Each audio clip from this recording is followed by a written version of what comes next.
जिस रिश्ते में मैं खुश नहीं हूँ, जिस रिश्ते में कुछ बचा ही नहीं है, उसे क्यों बचा? परंतु अपराजिता जी, हर चीज के पीछे, हर घटनाक्रम के पीछे कोई न कोई कारण होता है। क्यों खुशी नहीं है इस रिश्ते में? क्या कारण है?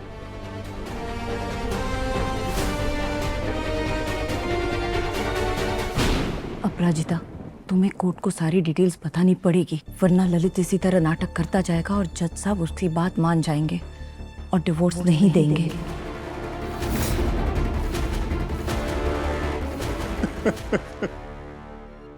लल्लू, प्लीज उन्हें पानी पिलाइए और ललित जी आप संयम से काम लीजिए। देख रही हो, तुम सच की ताकत पे विश्वास रखती हो, राइट? तो बस डरो मत, सच बोलो, बट स्पीक। मुझे माफ कर दीजिए मैम, मुझे आज बोलना होगा, वरना झूठ के आगे सच कमजोर पड़ जाएगा। ये तुम्हें हिम्मत देगा सोचना कि मैं तुम्हारे साथ हूं। सब मैं अपने रिश्ते की सच्चाई सबके सामने नहीं बोलना चाहती थी, लेकिन अब मेरे पास कोई रास्ता नहीं। आप पूछ रहे थे ना क्यों है मुझ में इतना संयम? क्योंकि रो रो के मैं अपने आंसू खत्म कर चुकी हूँ। बहुत आंसू बहा दिए मैंने, इनकी गालियों में। पहले माँ के घर पे बोझ थी, अब पति के घर पे बोझ हो। तुम ना धरती पे ही बोझ हो। बहुत आंसू बहा दिए इनकी डांट पे, इनकी मार पे।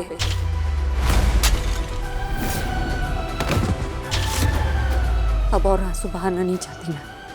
बस अब ना मैं इनकी बातें सुनूंगी, ना इनकी मार खाऊंगी। जज साहब सिर्फ एक बार, सिर्फ जिंदगी में एक बार हाथ उठाया था जज साहब, वो भी गलती से, जिसके लिए मैं रोज माफी मांगता हूँ, रोज। एक बार हाथ उठाया तो कोई सजा नहीं होगी सर? अगर सड़क पे किसी अनजान आदमी पे इन्होंने हाथ उठाया होता, इन पे कार्रवाई नहीं होती। मैं घर पे हूँ, इनकी बीवी हूँ, तो जब चाहे हाथ उठा सकते हैं मुझ पे। साड़ी जला दी थी इन्होंने मेरी, वो साड़ी जो मैंने पहनी हुई थी वो जला दी। नहीं अपराजिता, तुम्हें गलत फहमी हुई थी। वो दिया गलती से मेरे हाथ से गिर गया था उस पे। गलती से हाथ उठ गया, गलती से दिया गिर गया, सारी गलतियां आपसे ही हो रही है ललित, मुझसे क्यों नहीं हो रही? और तो और सर, इनको मेरा बाहर जाके काम करना भी पसंद नहीं था। हाँ, क्योंकि क्या? क्योंकि लोगों की बुरी नजर पड़ती है मुझ पे। बुरी नजर आपकी है। ये इसलिए नहीं चाहते थे कि मैं काम करूं, क्योंकि फिर मैं पहचान बना लेती अपनी और चुपचाप इनके जुल्म नहीं सहती इनके घर पे।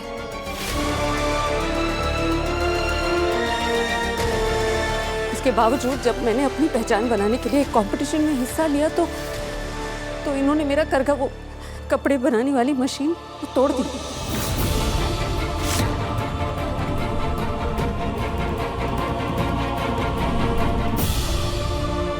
मेरे हाथों को अपने पांव तले कुचला ताकि मैं कंपटीशन का हिस्सा न बन सकूं।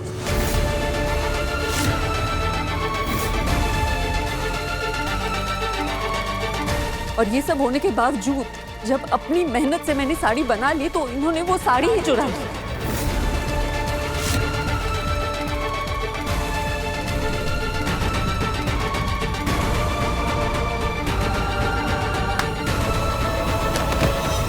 बीवी जी इतना झूठ मत बोलिए कि झूठ भी शर्म आ जाए। मैंने ऐसा कुछ नहीं किया जज साहब, कुछ नहीं किया। अच्छा अपराजिता जी, आप जो इतने सारे इल्जाम लगा रही हैं, इन आरोपों का कोई तो सबूत, कोई तो प्रमाण होगा ना आपके पास? उस मार का, उन तानों का, उस ड्रामे का कोई तो प्रमाण होगा। आपने किसी को तो दिखाया होगा या बताया होगा। न्यायाधीश महोदय, इन्होंने किसी और को नहीं बताया होगा। अब कम से कम इन्होंने अपने माता श्री को तो बताया ही होगा ना, क्योंकि पुत्री जो है हर बात अपनी माता श्री के साथ बांटती हैं। जब इतना गंभीर मसला हो तो आपने तो अवश्य बताया होगा माता श्री को। बताया था?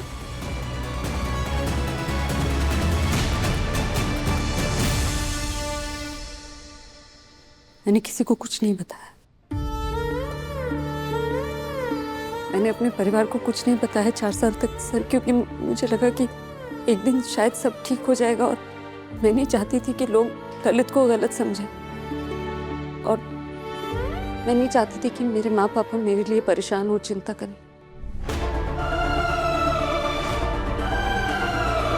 लेकिन सर, जब बात सर से ऊपर चली गई तो मैं चली आई इनके घर से इंदौर, फिर सबको सब कुछ बता दिया। बस बता दिया मतलब आपके साथ जो भी बीती है उसकी इकलौती गवाह आप स्वयं हैं, कोई और नहीं है। सही है?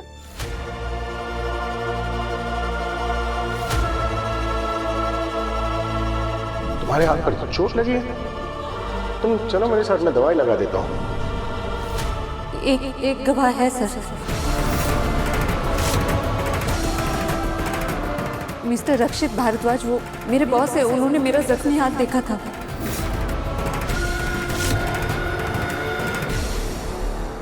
बॉस रक्षित भारद्वाज।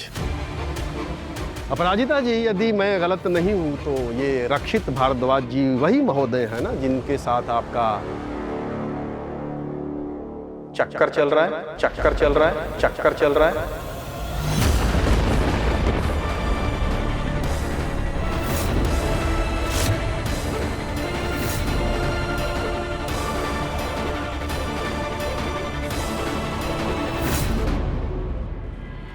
दुबे जी, आज वो ललिता पवार है ना, कोर्ट में अपनी पूरी एक्टिंग दिखाएगा।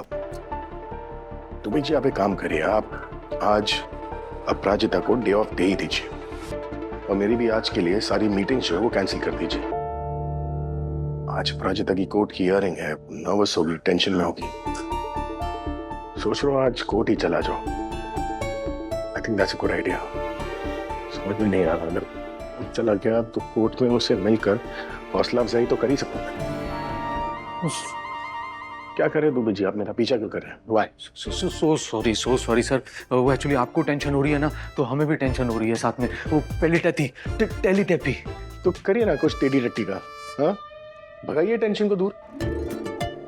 दुबे जी, पता लगाइए ना कौन से भगवान जी के यहाँ पर तत्काल सर्विस चलता है। हाँ? मतलब कौन से भगवान जी के पास मन्नत मांगते ही वो पूरी हो जाती है। ऐसे है कोई भगवान जी आपके जहन में?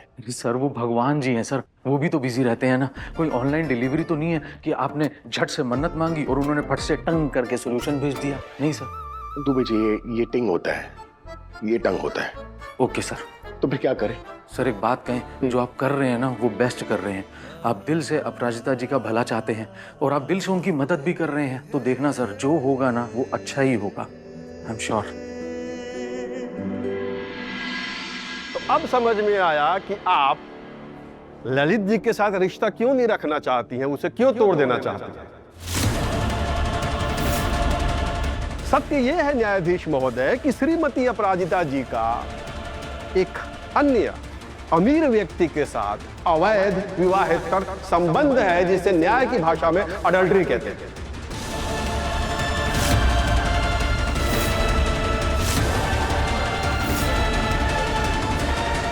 ये क्या अनाप शनाप बोल रहे हैं आप? सत्य कह रहा हूं मिताली जी, और सत्य हमेशा कड़वा होता है। और ये सत्य सिर्फ मेरे मुवक्किल ललित जी का नहीं है, बल्कि इस देश के कई मर्दों का है।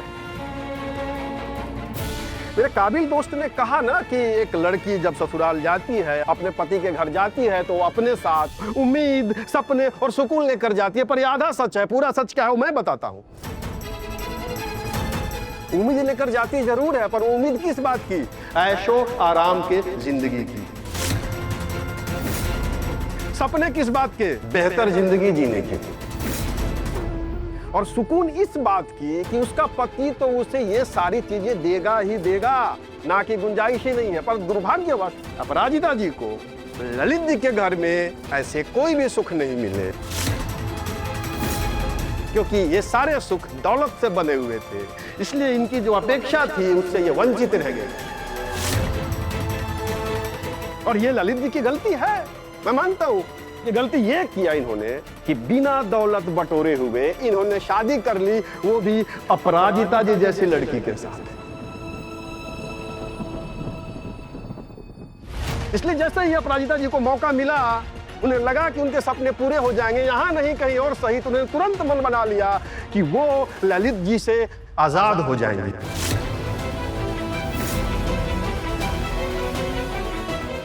जैसे ही एक धनवान व्यक्ति मिलता है, ये अपने गरीब पति को छोड़ने का मन बना लेती है। पर प्रश्न यहाँ ये उठता है न्यायाधीश महोदय कि ऐसे ही अगर हर पत्नी अपने गरीब पति, अपने मेहनती पति के साथ तलाक लेना शुरू कर दे तो विवाह जैसे पवित्र बंधन के मायने ही क्या रह जाएंगे? जरा सोचिए न्यायाधीश महोदय, तनिक विचार कीजिए। जो रिश्ता, जो बंधन 7 जन्मों का होता है, आपने भी सुना होगा, वो बंधन 7 मुश्किलें भी नहीं झेल पाए। इसलिए मैं न्यायाधीश महोदय से दरख्वास्त करता हूं कि तलाक के इस अर्जी को तत्काल प्रभाव से बर्खास्त कर दिया जाए।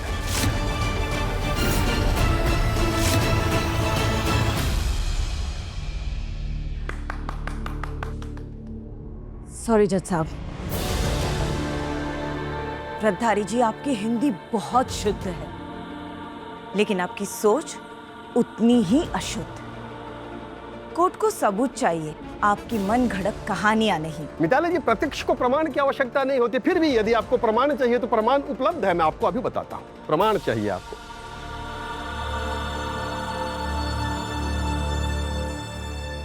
ये रहे कुछ तस्वीरें।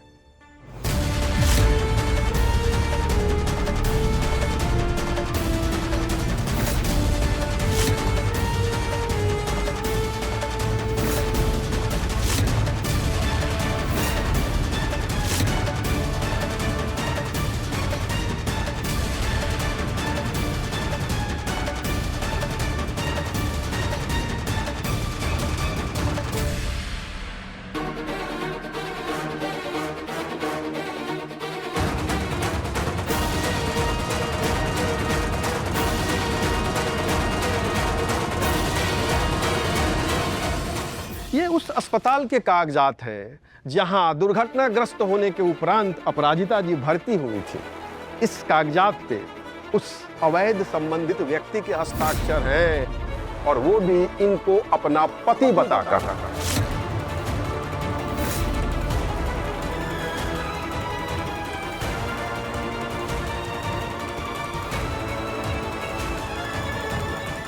उसी अस्पताल में जब बेचारे ललित जी अपनी धर्मपत्नी जी का हाल चाल पूछने गए तो उनके साथ रक्षित जी ने हाथापाई भी की थी।